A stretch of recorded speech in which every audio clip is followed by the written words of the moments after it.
Hello and good evening. I'm Melissa Idris. I'm Sharaad Kuttan. You're watching Consider This, the show where we want you to consider and then reconsider what you know of the news of the day. Tonight on the show, we're going to be looking at Vietnam's response to COVID-19, which has been touted by many as a success story. Vietnam shares a long border with China, which made it one of the first countries to have a confirmed COVID-19 case outside of China. However, so far, Vietnam has recorded only just over 300 cases and 0 deaths in a country of nearly 100 million people.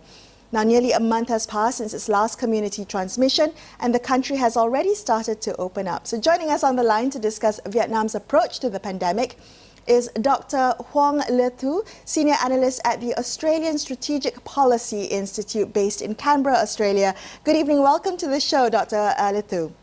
Now, a lot has been said about Vietnam's success in dealing with the pandemic, but I think we should probably begin by looking at the reliability of the data. Now, the government's data was so strikingly low that there are inevitable questions about whether it's accurate.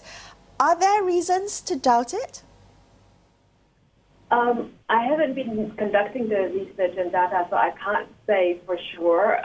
Obviously, there are some possibility that there are some cases that are not recognized or not detected. There's no way we can be sure 100% of data, but I don't think there is any reason to be doubting this data. These data are not only from the Vietnamese government; they are confirmed by Johns Hopkins hospitals, by international institutions, by epidemiologists and other Western and international and global institutions, medical institutions.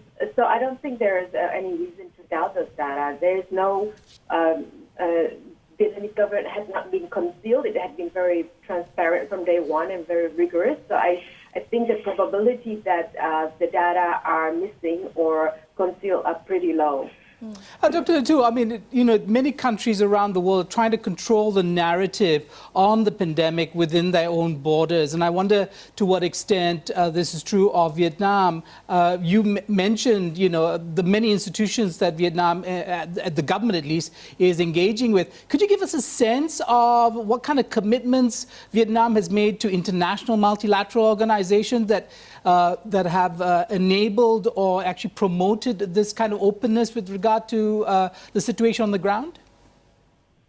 Well, I don't think it is really to put this pandemic and reaction into the perspective of politicizing or changing the narrative is the wrong way to approach it. I think some countries have adopted that strategy, but I think they have a lot of political agenda to achieve.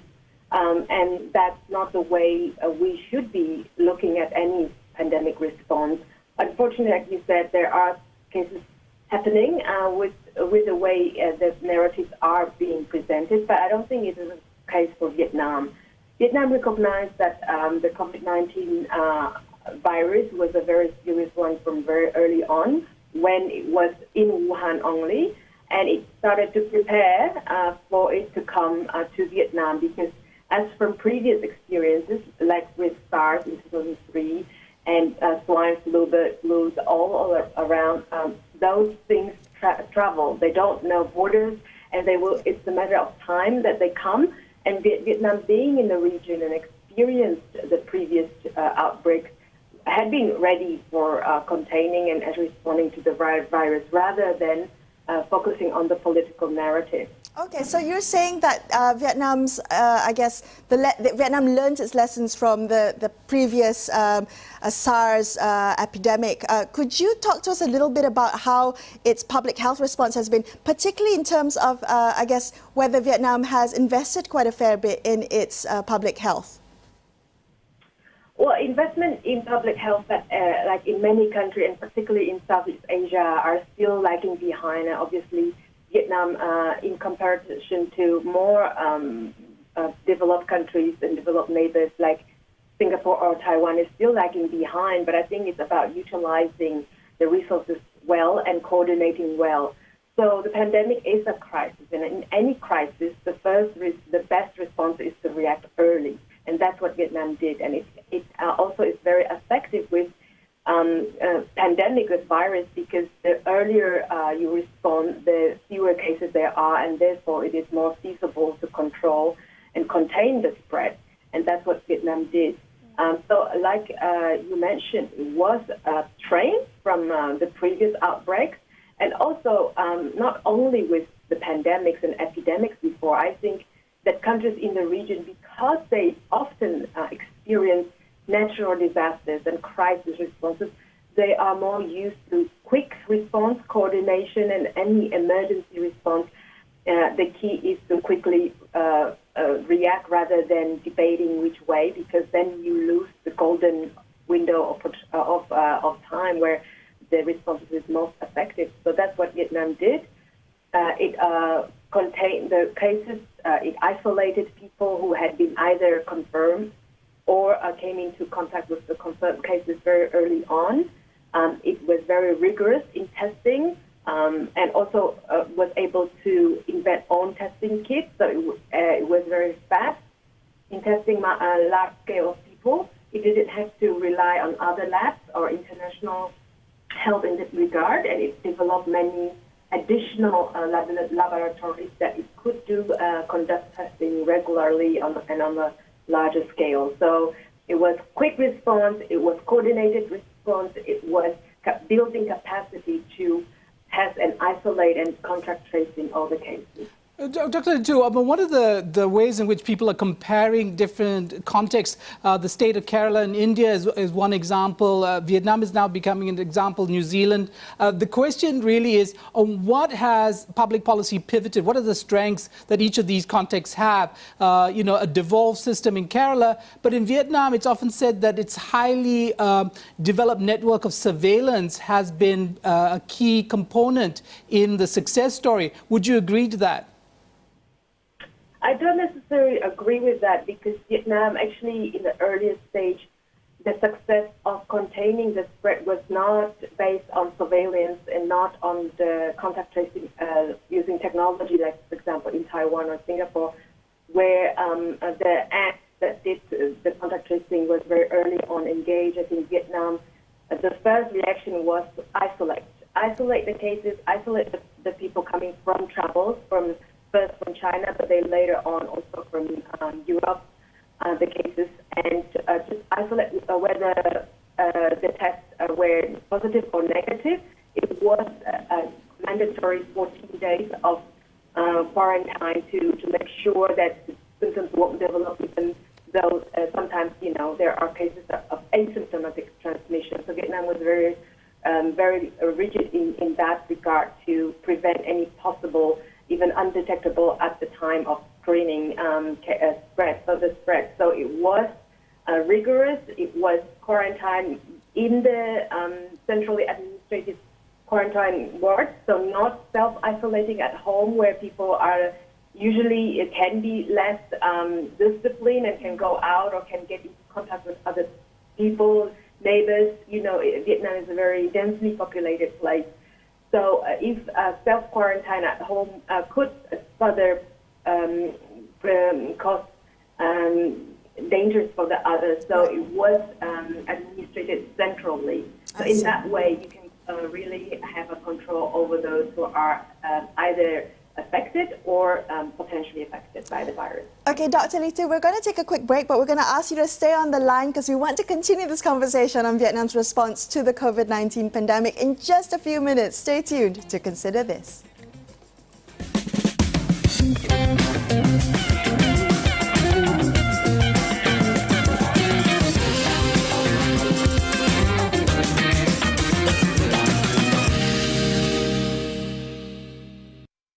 Hello, if you've just joined us, you're watching Consider This. I'm Melissa Idris, with me Sharaad Kuttan. We're speaking to Dr. Huong Lee Tu, Senior Analyst at the Australian Strategic Policy Institute in Australia.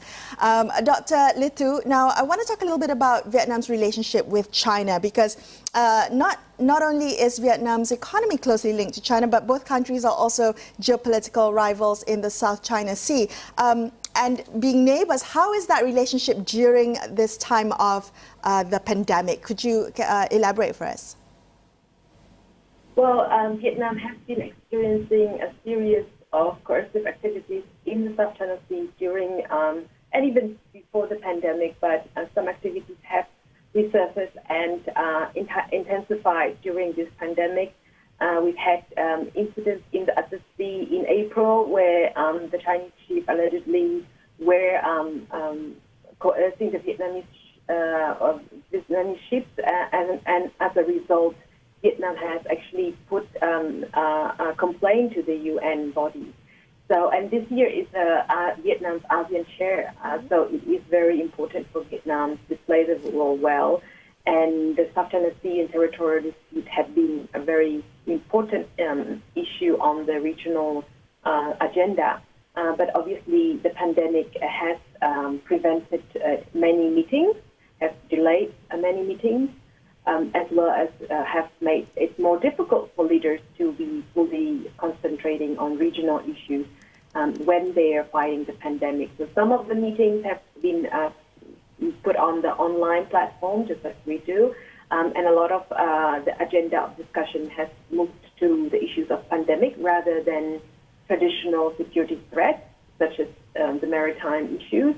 Obviously, they're still being debated, but obviously there are other more pressing issues to be discussed. Right, Dr. Litu, before we get into the ASEAN kind of regional mechanisms dealing with the pandemic that were actually enunciated by the Vietnamese Prime Minister, I think in the last ASEAN meeting that was held, what other levels of engagement are there with China? In Malaysia, Chinese doctors from Wuhan came and have, had a look at our response and have shared their experiences. Are there those kinds of relationships, of levels of engagement between Vietnam and China over the COVID pandemic?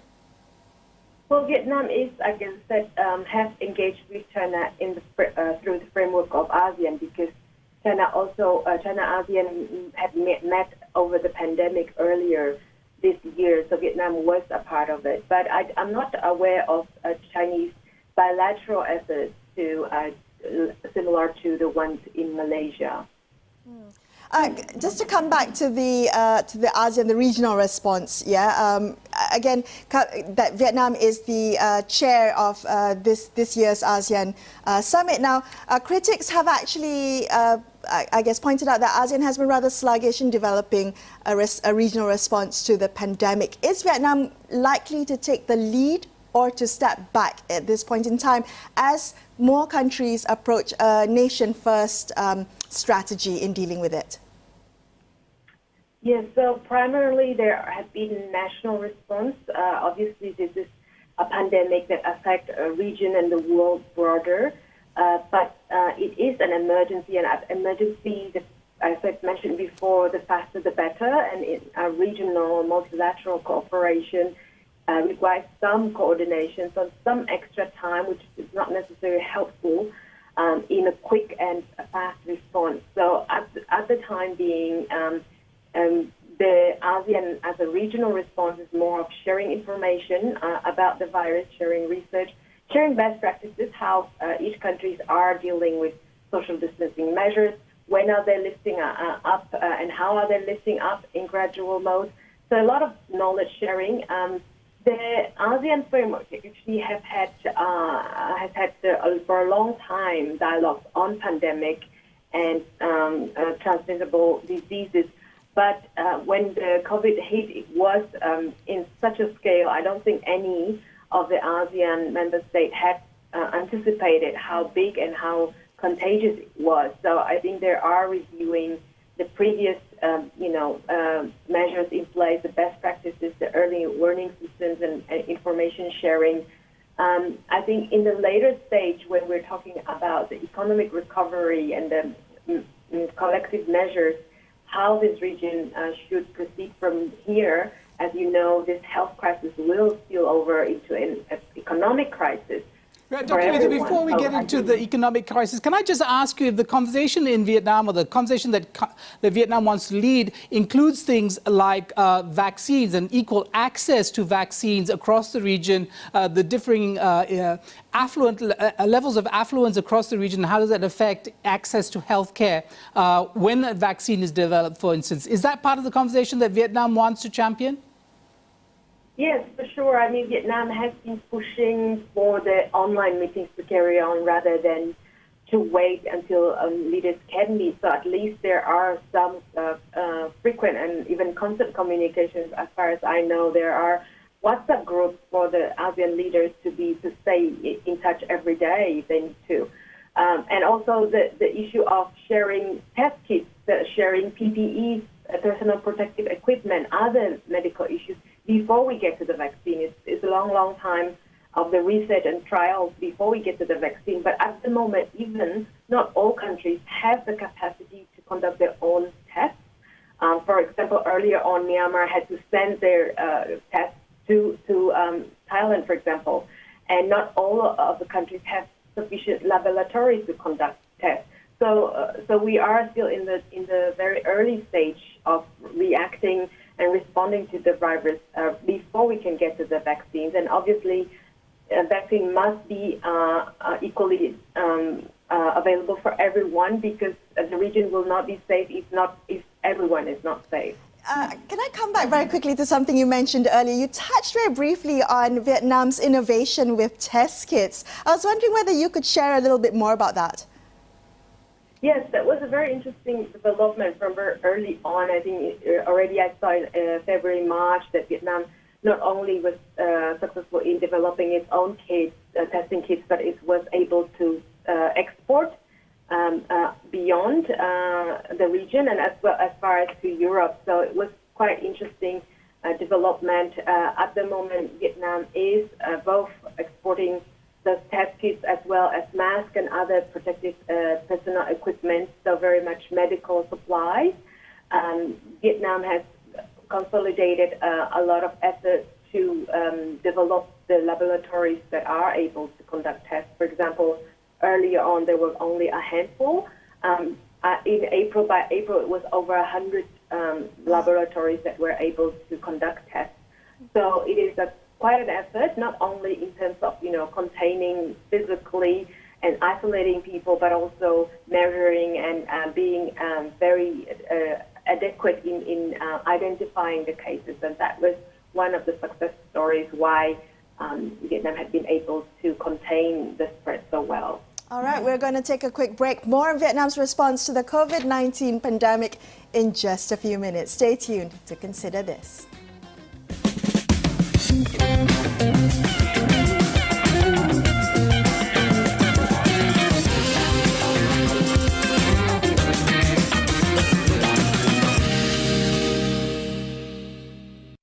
Thank you for staying with Sharaad and I on Consider This. Let's continue our conversation about Vietnam's COVID-19 response with Dr. Huong Le Thu from the Australian Strategic Policy Institute. Now, let's touch on the economy. I'm wondering how the domestic economy in Vietnam has been impacted by this pandemic. And I can imagine tourism is only one of the many sectors of Vietnam's economy that has been hit hard by this. Yes, it's still an unfolding crisis. We don't know yet the full scale of damage, because even now that Vietnam has gradually returned to the normal as it can be, it's still not fully open yet. It is gradual in that approach. So there are a lot of economic loss estimated at the moment, but there are a lot that will come in still because we don't understand the full scale of the damage. But as you said, Vietnam is also very much affected by the tourism. It's a big portion of its GDP. And also manufacturing, because Vietnam's biggest markets are all in the crisis. It's the EU, it's the US, it's Korea, Japan, that's just gone up to a recession, and also other ASEAN countries, as well as China. All the markets are affected, so it's not going to be an easy and quick, by any means, recovery. So Vietnam had to reinvent its manufacturing. Obviously, it also not only exports, because it also depends on the supply chain, the parts and materials to produce. So everything is going to be affected, and it will take quite a while to come back to the predicted growth. Already by now, as we the predictions are quite grim, not as bad as in many other neighboring countries, but equally grim. Right, Dr. Lito, one of the questions, I understand that Vietnam, has kind of a mixed economy, right? So there's private enterprise, but there's also a lot of state involvement in the economy. To what extent has the government, through policy measures, redirected the production of PPEs or pivoted the economy to respond to both domestic and international needs? So there are a little bit of a silver lining in that overall green picture, but as I said, a lot of that is still in the prediction. There are, proactive measures and policies that the government is taking to mitigate and minimize the loss. So, for example, manufacturing masks and PPEs, as you mentioned, are taking over some of the manufacturing numbers, but I don't think will be very sufficient or, being able to replace those regular numbers and orders which have been in large scale cancelled or postponed by now.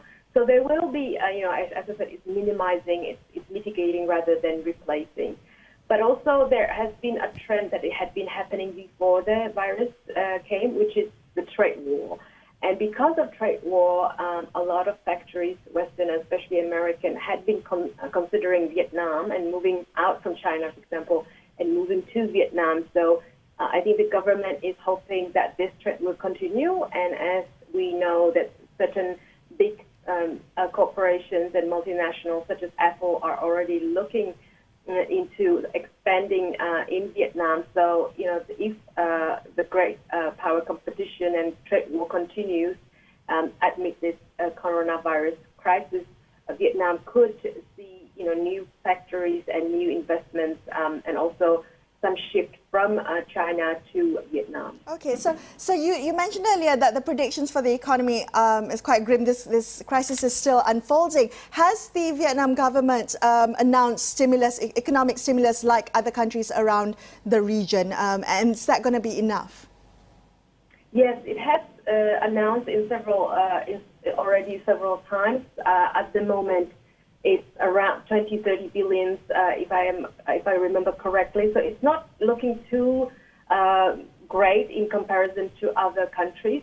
Even it's not comparable to what Malaysia has announced, for example. So it's not going to be sufficient. Obviously, it is a challenge for every country, every economy, whether developed or developing. Here in Australia is also a case, but I don't think stimulus packages are sufficient to fill into that upcoming big crisis. We don't know. I can only repeat some of the economists' predictions that it's going to be a global recession and it's going to last for a long time. Right. Already by now, we have some numbers confirming that the unemployment rate numbers are higher already than during the global financial crisis, which took such a longer time than this couple months only. So, speaking of unemployment, Dr. Lito, sorry, we're running out of time. Just very quickly, I want to ask you about Vietnam's social safety net. And many people who've lost employment or are underemployed now severely.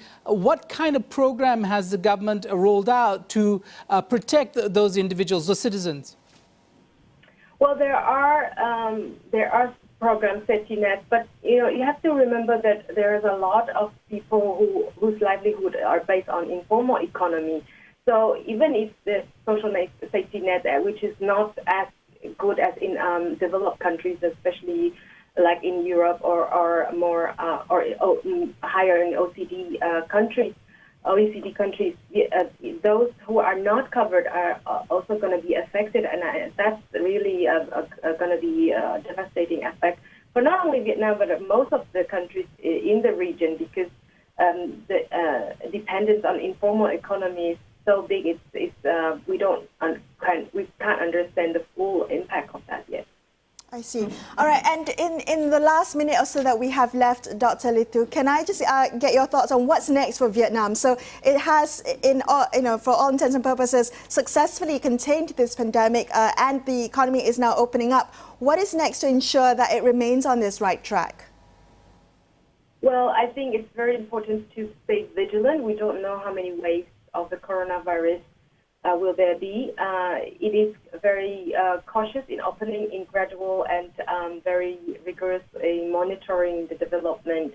It is slowly opening for domestic tourism, which will help boost the economy a little bit, and even opening some secondary borders in order to have the goods and materials for production and economic activities going on. But it will have to be very, very vigilant in monitoring the situation, because nowhere else, you can be sure that the virus is contained. All right, thank you so much for speaking with us tonight, Dr. Lithu. That's all the time we have for you on this episode of Consider This. I'm Melissa Idris, with me Sharaad Kuttan, signing off for this evening. Thank you so much for watching, and good night.